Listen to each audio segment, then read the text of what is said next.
دعوت اسلامی کی مرکزی مجلس شورا کے رکن حاجی یافور رضا اتاری کا نیکی کی دعوت عام کرتے ہوئے سفر یورپ جاری ہے۔ اسی دوران یورپی ملک فرانس کے شہر ویلیئر لیبیل میں سنت و برے اجتماع کا انعقاد کیا گیا، جس میں UK، اٹلی، جرمنی و اسپین سمیت یورپ کے مختلف ممالک سے ذمہ داران دعوت اسلامی و مقامی عاشقان رسول کی بھی شرکت ہوئی، جبکہ سفر یورپ پر موجود رکن شورا حاجی یافور رضا اتاری نے سنت و بھرا بیان کیا اور شرکائے اجتماع کو گناہوں سے بچنے اور نیک اعمال بجا لانے کا ذہن دیا۔ کوئی ہارٹ نہ ہو، کسی کو تکلیف نہ دیں، کسی کو عزت کو حرف نہ آئے، کسی کی بیک بائٹنگ نہ کریں۔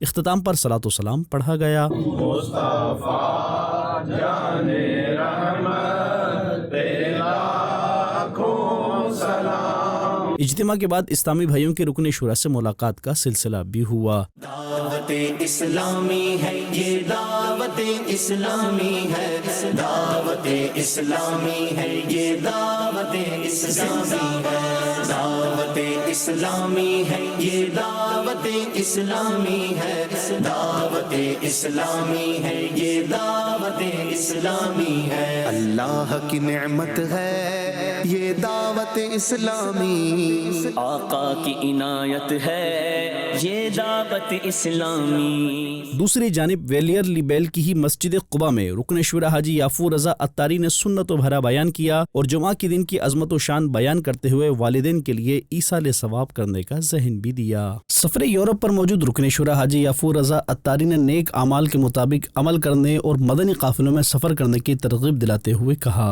میری تمام عاشقان رسول سے درخواست ہے، جنہوں نے ابھی مدنی قافلے میں سفر نہیں کیا، وہ دسمبر کا مہینہ ہے اور مہینہ ختم ہو رہا ہے، کاش کے سال کے ختم ہونے پر 29، 30، 31 دسمبر مدنی قافلے میں سفر کریں۔ شیخ طریقت امیر اہل سنت مولانا محمد الیاس عطار قادری دامت برکاتہم العالیہ نے آپ نے ہمیں نیک بننے کے طریقے، جی ہاں، نیک اعمال کا رسالہ بھی عطا فرمایا ہے، جس میں بہت سارے نیک اعمال ہیں۔